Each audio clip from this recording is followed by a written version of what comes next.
I'm a pro trader. I'm going to make millions now. The moment I bought my challenge, I went on goal and I put like 10 lots. And I was just like, okay, I'm just going to see if I make money. So Oh my instantly it was shot down to minus 5% and I lost the whole account. The moment I lost it, I was like, oh, I'm going to do it again. Same thing happened. I was sitting there. I was like, are you like disabled? Like, are you stupid? Like, what's wrong with you? Like,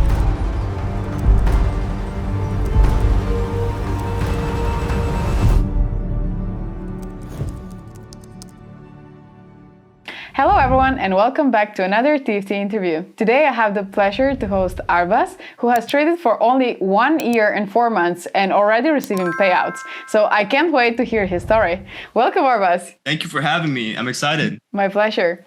Can you tell us a little bit about yourself and what got you into trading? Yeah, for sure. So my name is Arbaz. I'm 21, and yeah, I've been trading 1 year, 4 months. I just graduated college. I went to school at University of Minnesota, Twin Cities in the U.S. here, with a biology major and a minor in chemistry. I was gonna be a doctor, but you know, you're watching this interview, so as you can see, I guess that didn't happen.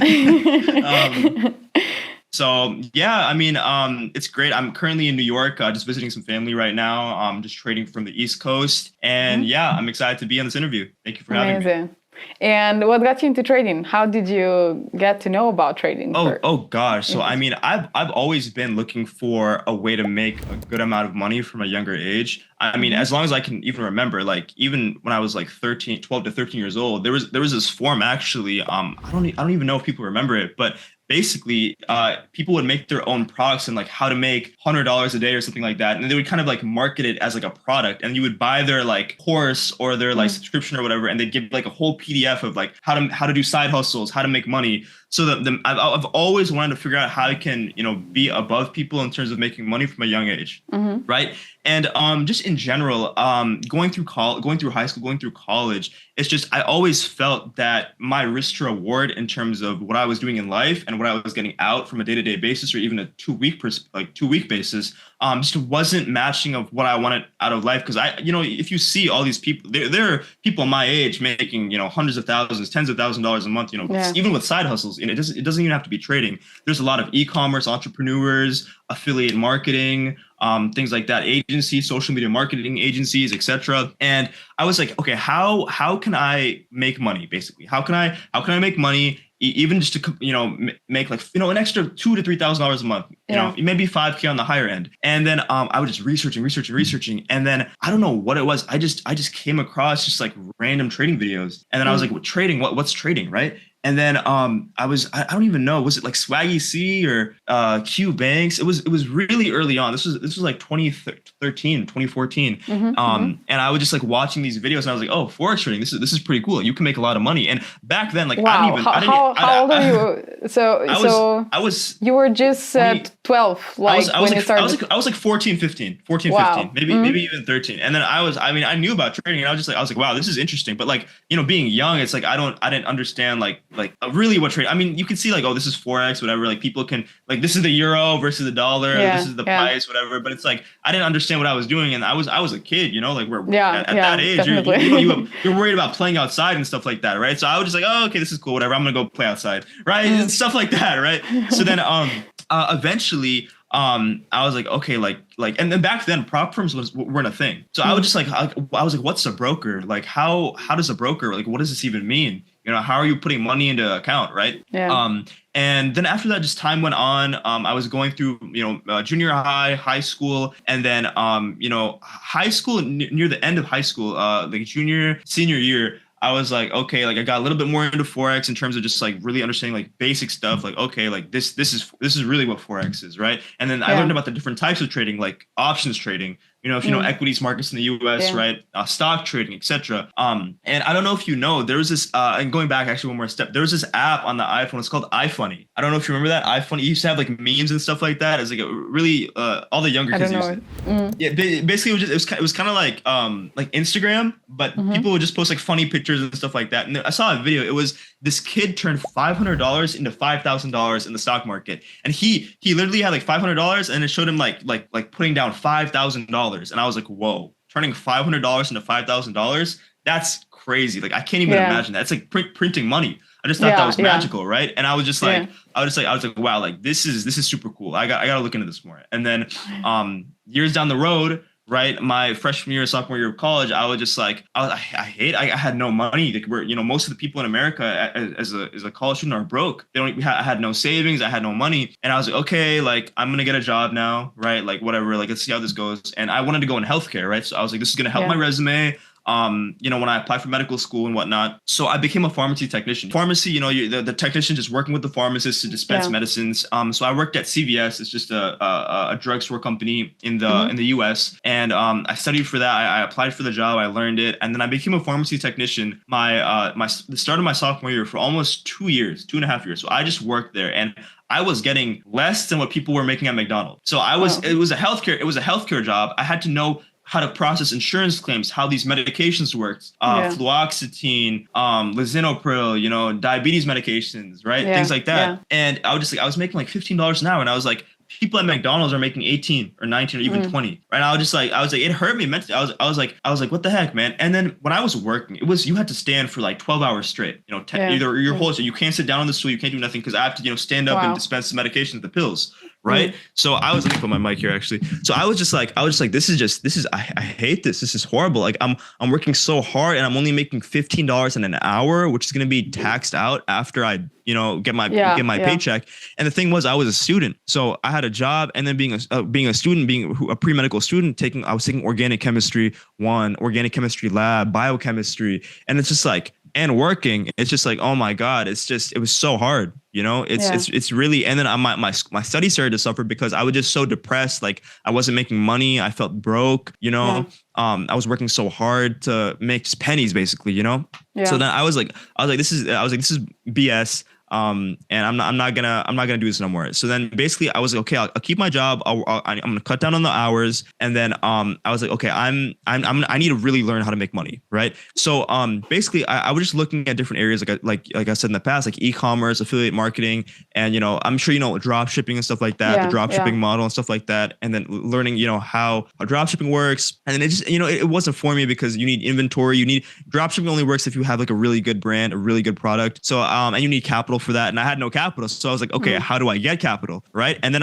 it led all the way back to forex. So then I was like, okay, forex trading. I was like, what is forex trading? How does this actually work now? Like how I'm gonna go hard on this. Like I'm gonna learn like the exact intricacies, right? So then I went on YouTube. Was it in 2021 when you? Yeah, it was 2021. I was just like in terms of I'm gonna understand like I'm gonna really put my mind to this now, right? Like I because back then I was just like I would see forex and I wouldn't care. I wouldn't do anything for like a year. You know what I mean? I would just forget about it, and then I had to relearn it.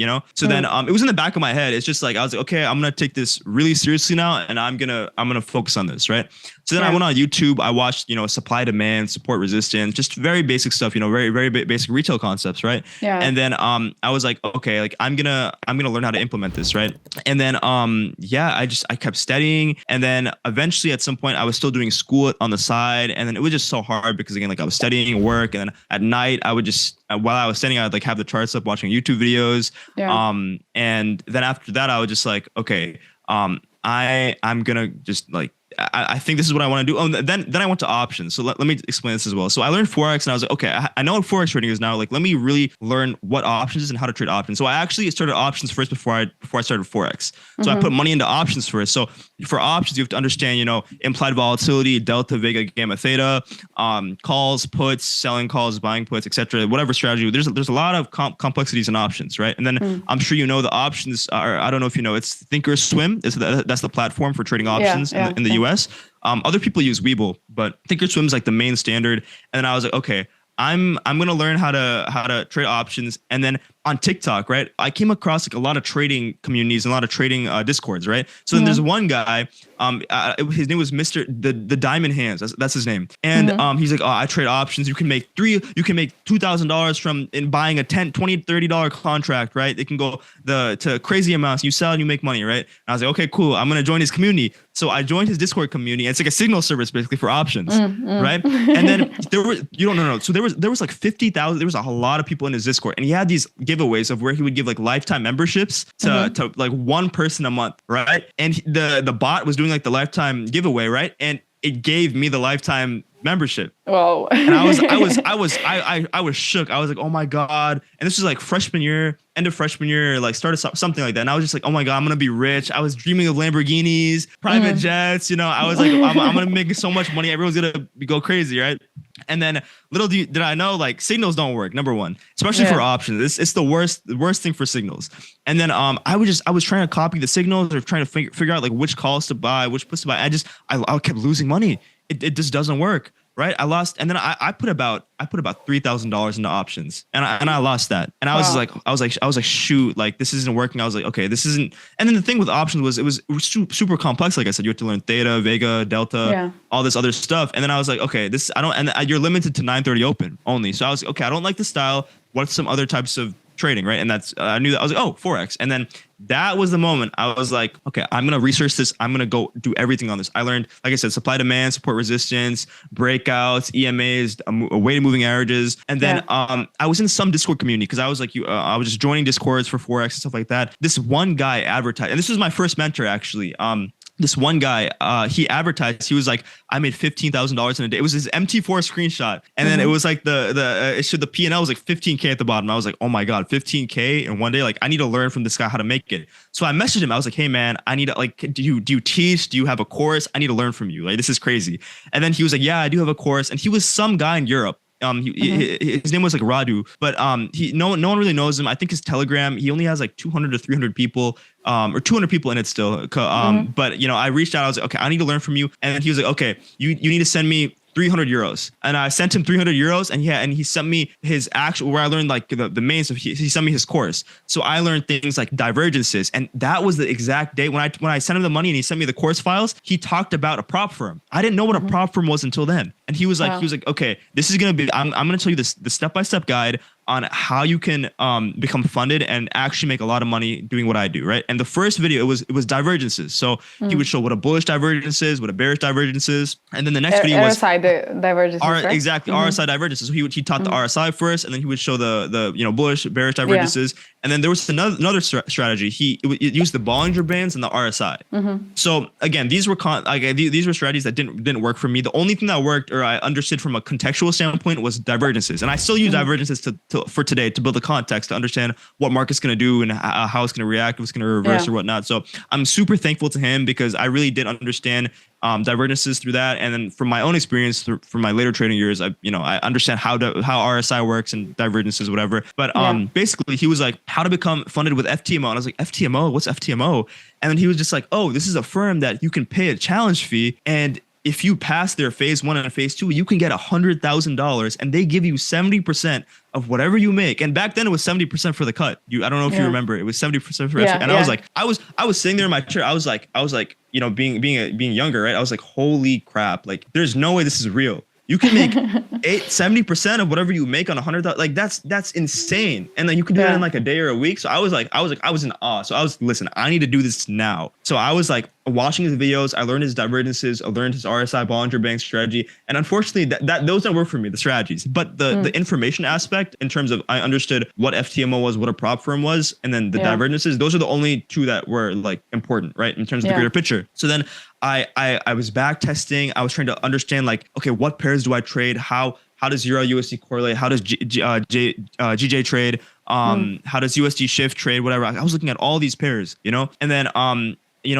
again, like I was like, okay, this is gold. This is what gold is. This is what NASDAQ is, SPX, whatever. So I was all over the place, right? I was just trying to figure out how do I identify these concepts in real time. I was back testing to see like the strategy. And then I was like, okay, I'm ready. I'm going to take my first FTMO challenge. And this was exactly, like I said, 1 year, 4 months ago, I think. This is exactly when I was like, okay, like I studied for a good year, 6 months. I was like, I'm ready. I'm confident. I think I can take this challenge. Right. And I bought the FTMO challenge. It was like $573 because again, the euro conversion was a bit more, and FTMO is super expensive. Just to let you guys know, like you should be sitting with TFT because they're the best in my opinion.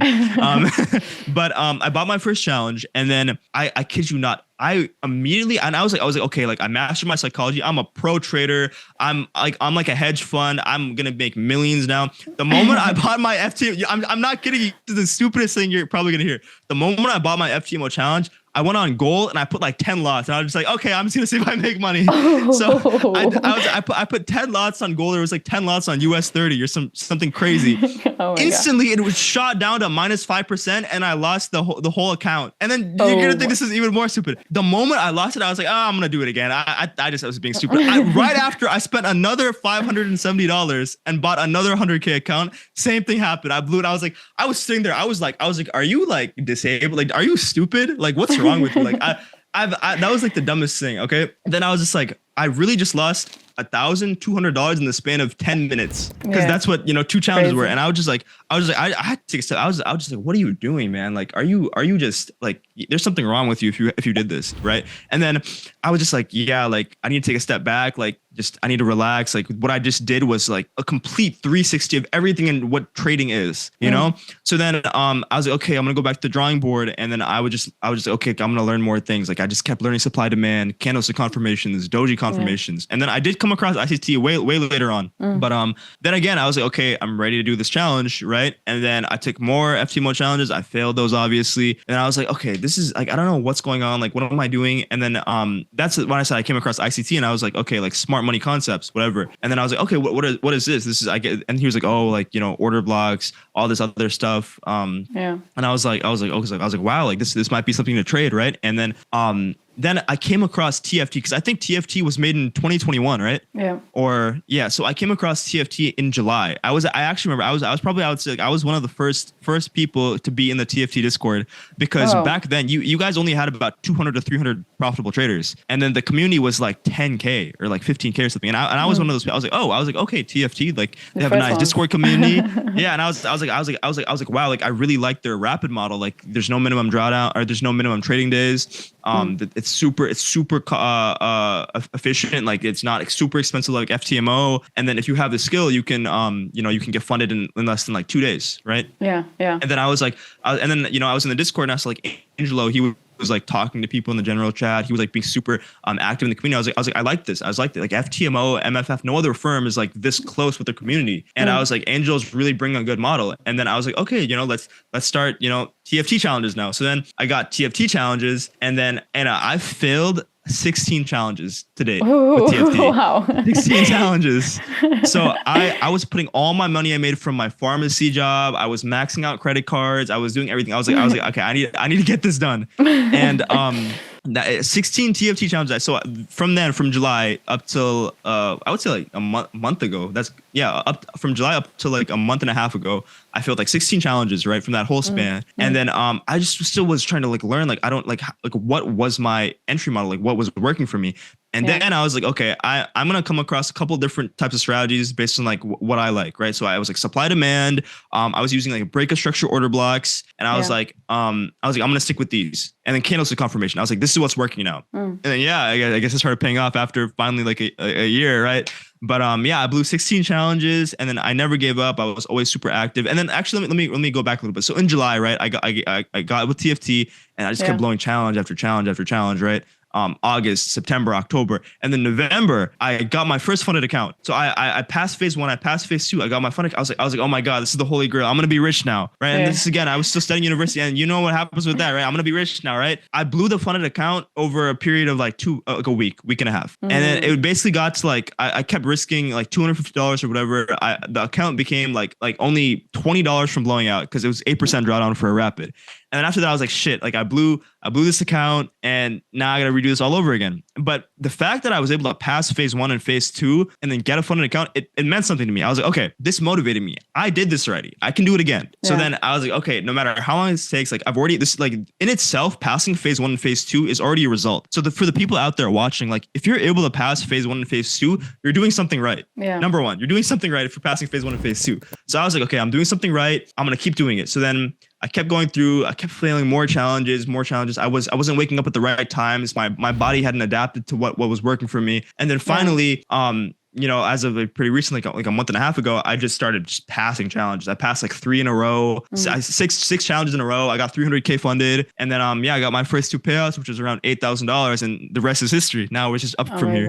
So Yeah. yeah. It's been a long, short, crazy journey, not long. Yeah, Yours I was mean, not short. that long. No, it wasn't long. It was pretty intense. I'd say short and crazy, Yeah. definitely. It wasn't long. And you would think like all the stuff that I'm explaining, you would think like it would take like 3-4 years, right? This is from Yeah, a yeah. long. But I did this really. It's only been a year and a year and 4 I months at this mean, point. to So. take 16 challenges in just like how many months, it's insane.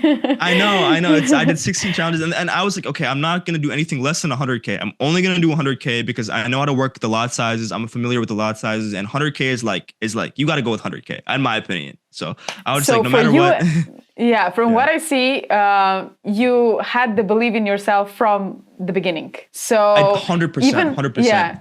So 100%. so I think that this is what kept you like going and not like really getting disappointed and hesitating exactly. yourself when you fail the challenges. And man, I had really bad lows. Like I told you, I failed like 3 challenges. I was depressed. I was like, man, like I'm a failure in life. Like I'm gonna have to go back to doing what my parents want me to do, or I'm gonna have to try to do something else in life. Like trading isn't working. But I would have those thoughts for like maybe half a day, and I was like, no, screw this. I'm not giving up, and I'm everyone else has given up. People are making thousands of dollars. Like if the thing is like if I see other people who are profitable, there's no reason why I can't be profitable. You know what I mean? Yeah. Like they're no better than me. I'm no better than them. Like I can do what they're doing, right? And the thing is, like I have a very strong academic background. Like I'm not stupid, you know.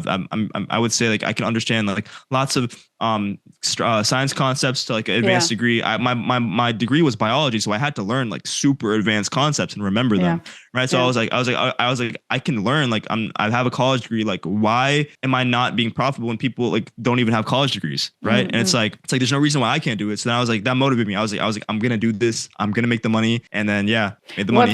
What was the eye-opening moment for you? The eye-opening moment for me was you mean in terms of like when I became profitable, or in terms of like how when you realized where was your mistake and what you had to adjust in order to become profitable? I would say the eye-opening moment for me was literally like I said like a month ago, maybe a month and a half ago. I was like oh, this is the entry model that works. And I was like, okay, it's this entry model, and this is how it pans out throughout the day. These are the times I need to be awake, and that's all it was. It was just like a month and a half ago, it really was like a click, like an aha. Like people say like, oh, the click doesn't happen. But for me, it was like, I mean, I passed like 6 challenges in a row, you know, and I got 300 kilometers. So I was like, this has to, I'm doing something right now, you know? So it's like, that was the aha moment for sure. And then, hopefully we keep that going, get more funding, right? Max out with TFT. But definitely that's when it happened. So interesting. And like before, did you like had different strategies and you've been like backtesting them and jumping on a challenge? Yeah.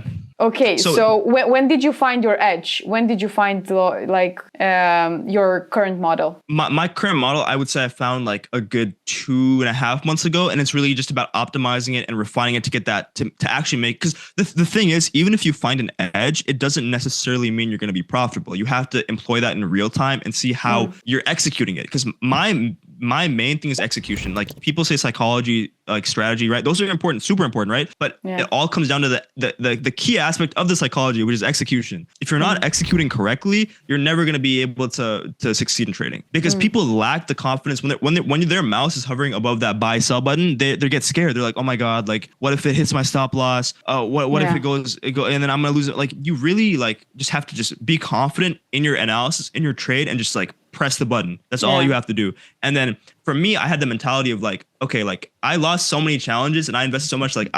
Like you said before, like with you understand like how the top tier traders are trading, right? Like I had no attachment to losing trades. Like even now, I don't have any attachment. Like I put my trade in, and like I will never move my stop loss or TP. I will always keep my stop loss where it is. I don't care if I lose. Because I can lose like 20 trades in a row maybe, or even like 10 trades in a row, you know? And then it doesn't phase me. You know, because I know statistically, if I just keep doing it, because I've been in drawdown like $7,000, Anna, like 7,500, and I've been gotten back from 7,500 to passing a phase 1. So I know for the fact that if I can be in this much drawdown and still pass challenges, like it shouldn't matter if I lose, right? Yeah. So it's really about having that confidence to be okay with your risk beforehand and just not caring about the money. when you execute a trade. And how is your risk management? Do you have like do you risk fixed amount per trade, like percentage, or you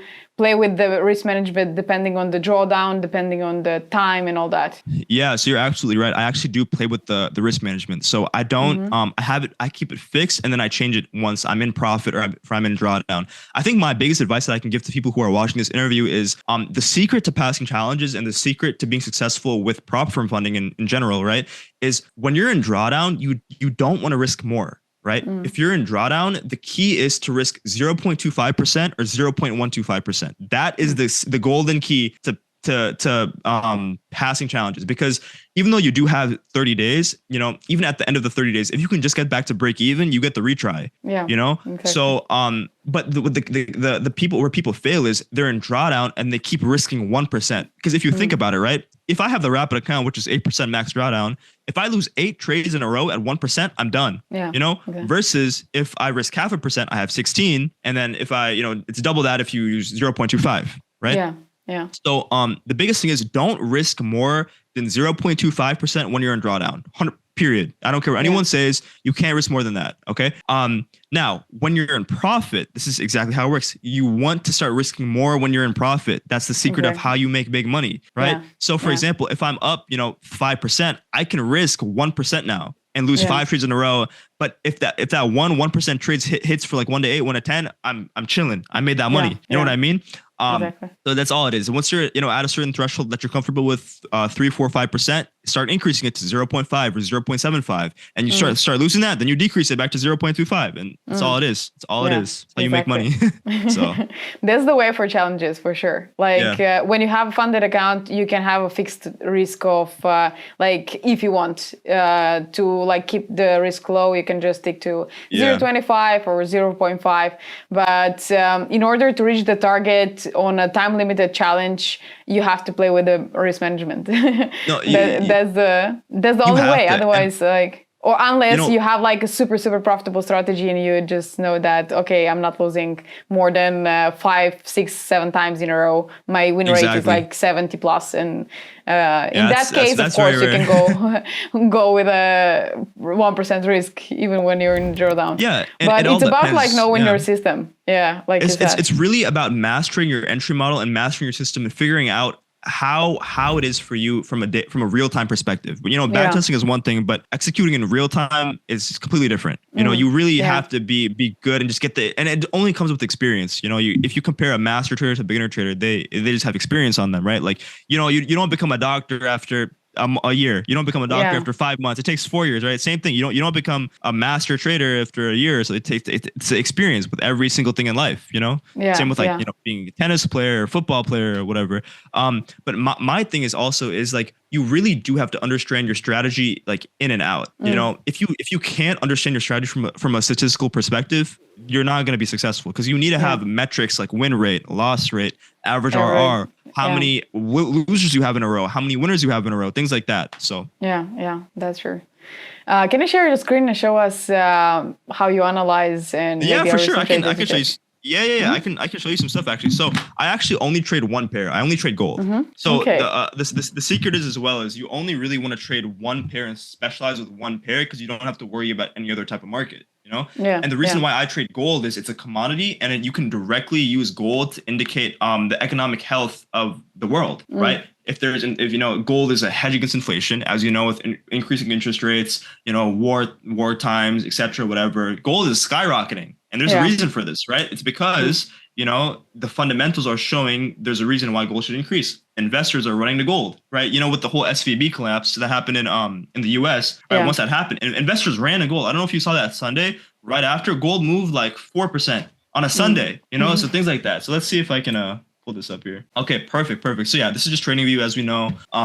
Ticker is ZALUSD. And another tip I want to tell you guys who are watching this is TFT uses 8 cap. So when you type in the ticker for gold or any other pair, you want to always use the 8 cap, because on MT4, when you paste limit orders or do market orders, it'll reflect the exact pip or the exact point on the MT4. So all I do is I have a mixture. I have different strategies here and there, but I have a mixture of supply demand, higher time frame supply demand with doji confirmation execution, and then I'll have supply demand, but with I guess you want to call it order blocks, or I use the breaks and structures, right? So let me show you another example right here. So for example, I just really want to mark out the really obvious areas of interest, right? So you'll see people, they'll draw supply demand zones like, okay, this is a supply demand zone, right? This is a good one actually.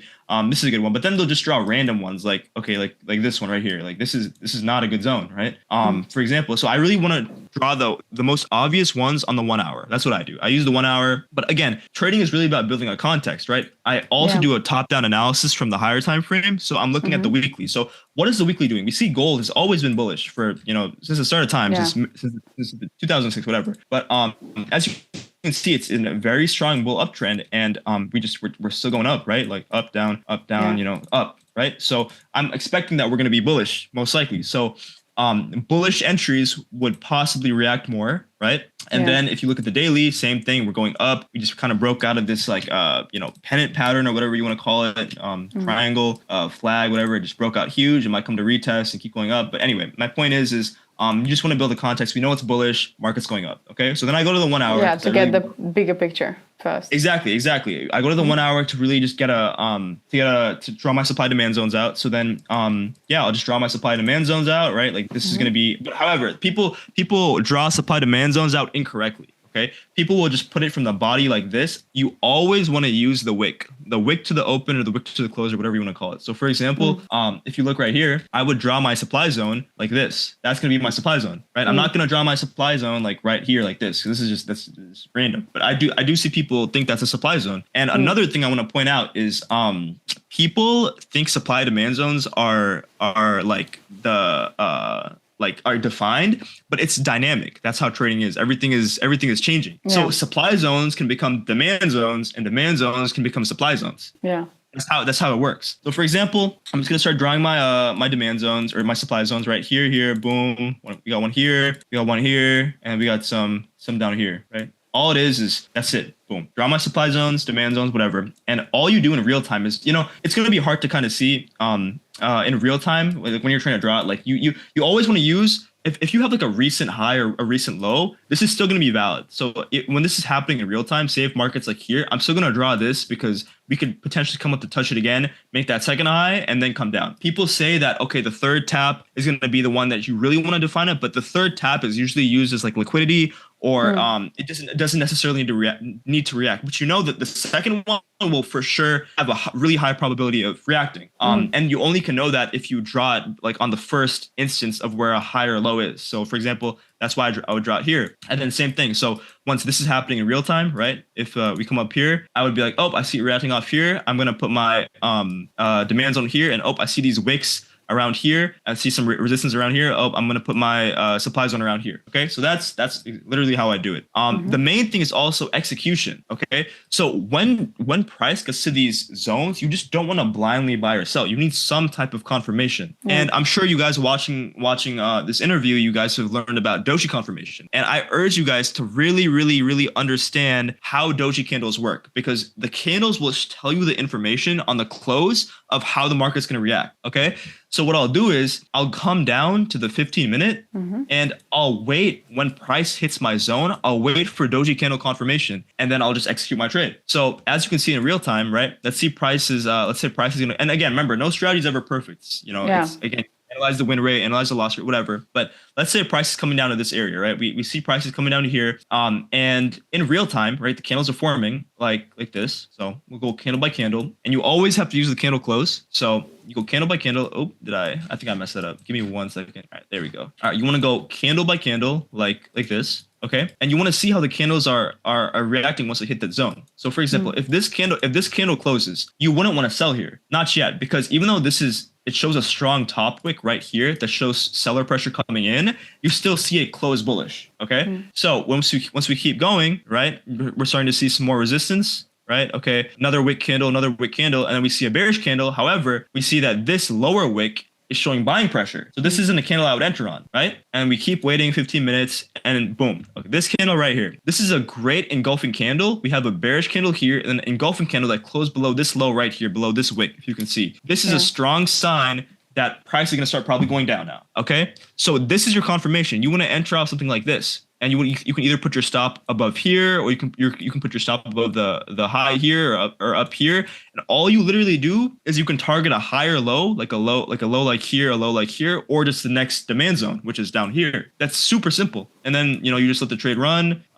Boom, and that's how simple it is. Do you take partials? So I do not take partials, guys. I think the biggest thing is when you take partials, what happens is your effective RR gets messed up. So if you close half your volume at like 50% or whatever, and then the rest hits your TP, you're not actually making that full RR. You're making about like 75% of that RR. And I don't want to worry about actively managing my trade. I know people use like magic keys, or they'll have some type of EA that manages like break evens or partials. But I want to hit my full amount. I really want to see that full amount on my MT4, because that also gives me some dopamine and some motivation to see like that big number, But all you do is you just target that, and then if this is 1%, right? Once you're up, this is 3.62K, and this is literally you're done. You don't even have to monitor it. You can just set an alert like this. If you look, you can just that's why you get TradingView Premium, because you can set alerts. I just press here at my stop loss. I'll be like, oh, not that. Here, hold up. Let me delete this. I'll just press like the plus, and I'll be like, it's in back testing, but you can just right click and you can set like an alert. You can set you got my point. So I'll set an alert here, and yeah. And do you move your stop loss to break even when price reaches a certain? Yep, I do. So basically at 50%, I always move to break even no matter what. Okay.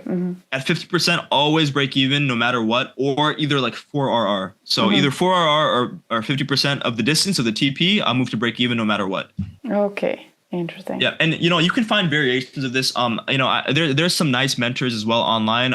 Nick Sean, he trades. He's another very, very wealthy forex trader. He teaches supply demand, but he uses hedging. So I actually, one of my other strategies is I use kind of like the hedging aspect. So instead of having this as a normal conventional stop loss, you keep this as a buy stop. So for example, if price would end up retracing, coming back up here, it would trigger you into your buy stop. And then your amount that you lost would be locked in. So you wouldn't be lose, because you'd be in a sell position and a buy position at the same time. So then once that happens, all you do is you just wait for price to reach your next zone, and then you would take a short from there, and then wait for it to come back down, and then you'd make money on the short, and then you would close your buy stop and profit, and then you close your short from here at a loss, but then you would be net profit. So there's a lot of ways to do this.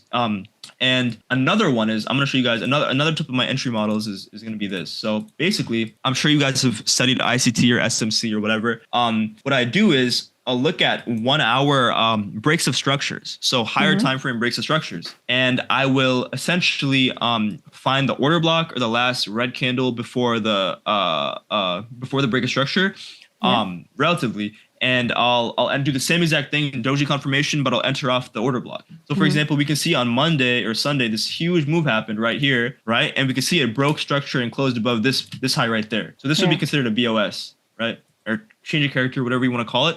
And I know how gold moves. Gold will usually do like a 33% retracement of the leg before it just starts rocketing. I'm sure if you guys saw all the way back in January or December, like all the way down here, you see how gold is just ripping up. It doesn't ever come down, to 50% equilibrium, like here, just keeps ripping up and up and up, Yeah. And that's the secret with gold. Gold will just rip up if it's ripping, and rip down if it's going to rip down. So I know it is about 33% retracement. So for example, this is a break of structure, and people would say, okay, this is going to be the order block right here, but also I know that this whole leg, right? This point right here aligns with the 33%. So if you can see, right, you can see I have my 33% fib level right here. That level aligns perfectly with the 33%. And what aligns with that level is an order block, a very perfect order block. So I don't use the wicks. I just use the open and close like this. And all I do is I would wait for price to on the 15-minute again, get to here, and all I would literally do is enter in off this candle right here, put my stop at the lower edge of this, or even a little bit below like that, and then I just target the next high like this. This is like a 1 to 1.91, and then even if you want, you could target these highs right here, these equal highs, right? And then that's 1 to 4. Super basic stuff. And then again, I urge you, if you guys want to use my strategy, you can go play with it. You can also do this on the 5-minute. So if you want to wait for the 5-minute confirmation, you can maybe get a little bit better RR. So for example, if you were on the 5-minute, you would probably enter off this candle right here. So it would be about the same. And maybe you can tighten your RR up by putting it below the low, and then you made like 5R. But you guys get my point. Yeah, that's all it is. Super basic, and you just really wait for really high probability setups to happen. You don't really have to go do anything too crazy, right? So yeah. What advice would you give to new traders that are just getting started? I honestly, my best advice to you guys would really just be not to give up, because I mean, I'm living proof. I went through the trials and tribulations. I became profitable. There's no reason why you can't do it. The biggest thing is you can't give up, but you also need to tackle trading from a serious perspective. You'll see people here, you need to treat trading as a business. I wouldn't even say that. You need to treat trading as like you need like live or die. You either do this or you're gonna die. That's how you have to treat it. So you really need to be serious about this. You really need to put your all into this. And you'll see a lot of people. My advice is find maybe a community or even like friends who you can hold accountable for, and they can hold you accountable for. So I have one friend. I don't know. He's a very big introvert. He might be coming up. I don't know if he wants to get interviewed, but he's in the process of getting funded. He knows my strategy. He's been my friend since like middle school. So I was like, you know what? He's cool. He's my friend. We're gonna trade together, right? Yeah. And he's kind of been with me in this journey as well, in a sense. But essentially, like, have someone to keep you accountable, or maybe even have someone to help you trade in terms of just a psychological perspective. Yeah. And then just you can't give up, and you need to treat trading just as you need to hit it from the front, just full on, just run at it. That's the best advice, honestly. I also have an accountability partner, and I definitely say to everyone, it's so you know what I mean. Yeah. And it was we found each other in a Discord community, so it shouldn't be someone who you know personally. Yeah. So it's a really good thing to have. And another thing is like on the topic of having a community or associating with people, you really need to associate yourself with people with the same mindset and the same goal that you have. And you're really not going to find that other than being in like trading discords or a prop firm community. And TFT is a very good community. You can find very like-minded individuals in here. You can connect with them. You can learn how to trade with them. And that's why, I always promote TFT to everybody. I think you guys are, in my eyes, already better than FTMO, and you guys are already going to be the number one standard in even like a year or two, I think. And like TFT is going to keep growing and growing and growing. And I'm glad I can be a part of the history. So I'm happy to hear that you're very satisfied. Thank you. Yeah. And what do you think was the main thing that helped you with your psychology? What improved your psychology the most? Really understanding that losses are just a smaller part of the whole. It's really all about tackling losses and being okay with the losses, essentially. It's being okay with the losses, but it's also learning about why you took that loss. So every loss that you take, you need to understand from a perspective, why did the market do what it did? Exactly. It has to be a lesson. You have to always tackle this from a growth perspective, and you always need to keep learning from any source that you can. And that's not to say you shouldn't learn from you shouldn't strategy hop. Obviously, my point is don't learn from 30 different strategies and trying to incorporate all of them into one. You need to the fundamental concepts, the core concepts of trading, like risk aversion, execution, etc. You need to understand that from a really, really philosophical and deep perspective, and really find that your inner self, and tackle your inner emotions in terms of greed, envy, jealousy, hate, all that stuff. So did you read any books or listening to any podcasts or something like that? So I listened to recently I've been listening to Words of Wisdom. I don't know if you've been watching that. Very good podcast. You guys really should check that out. Very, very good. Words of Wisdom. I used to watch a lot of podcasts with Raja Banks. Raja Banks. He made his Smart Raja concepts. He was, Raja Banks, Lambo Raul, those people are the really kind of the true people from the industry from day one, I would say. But in terms of information, ICT, he'll post a lot of motivational information, stuff like that, and just life stuff. I'll watch a lot of those. So just kind of from not necessarily his strategy stuff, but his lifestyle, his come up, his psychological aspects. and then, words of wisdom, things like that. But some great books. I know Paladin was talking about Trading in the Zone. Yeah. So Trading in the Zone is a very good book. I think who was it? Mark Douglas who made that? Yeah, I don't know. yeah. But Trading in the Zone, I haven't read it personally, but I think what would benefit a lot of people is entrepreneurship books. So I actually have a lot of books right here. So I have Millionaire Fastlane right here. I have Think and Grow Rich by Napoleon Hill. And I just read those every single day. And then, Intelligent Investor, things like that. You just need to really elevate yourself in terms of thinking from an entrepreneurial standpoint and thinking from a scalable perspective, because these books will teach you about the bigger picture years down. Yeah. And that's what trading is like. Sometimes your strategy can have losing weeks, losing months. And it's like, the thing is can you handle that as a professional trader? You need to be able to handle that. Yeah.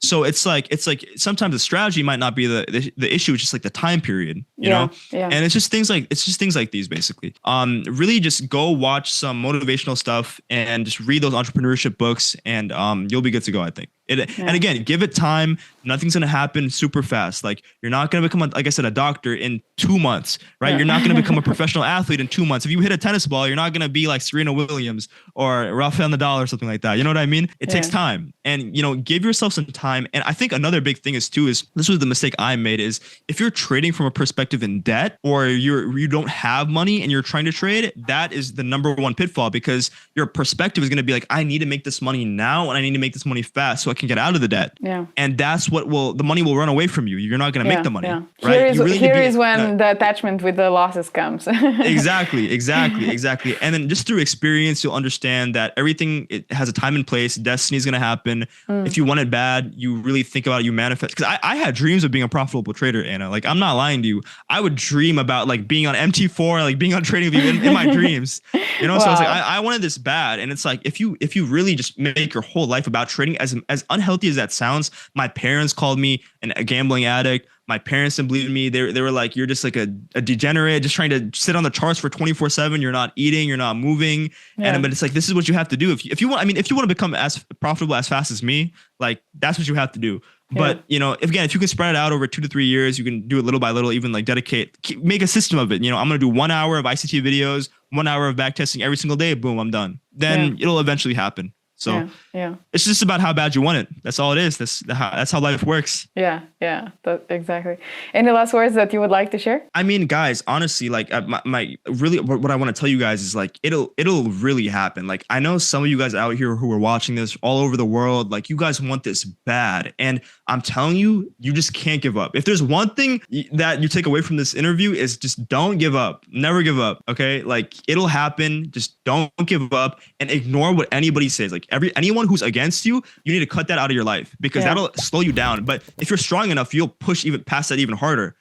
So just never give up. Always focus from a growth perspective, a learning mindset, and always take input from other people. Like, even people who are not even profitable, like, I'll just go to general chat sometimes and just like read what people are saying, because I'm just a learner. I take information from everybody's experience, because the best type of information is people's experience. You can't get that from a textbook. So that's my advice to you guys. Really nice. Thank you so much for sharing your experience with us, for your time, and wish you best of luck with all your future goals. Thank you. And thank you so much for having me, Anna. My pleasure. And hope to have a follow-up with bigger payouts and maximum allocation next time. I hope. That's my goal. That's gonna be the goal. You're gonna smash it for sure. Thank you. I can't wait. To all of you watching, thank you so much for watching. Don't forget to hit the like button, subscribe, hit the notification bell, and show us some love in the comments down below. Trade safe, and until next time.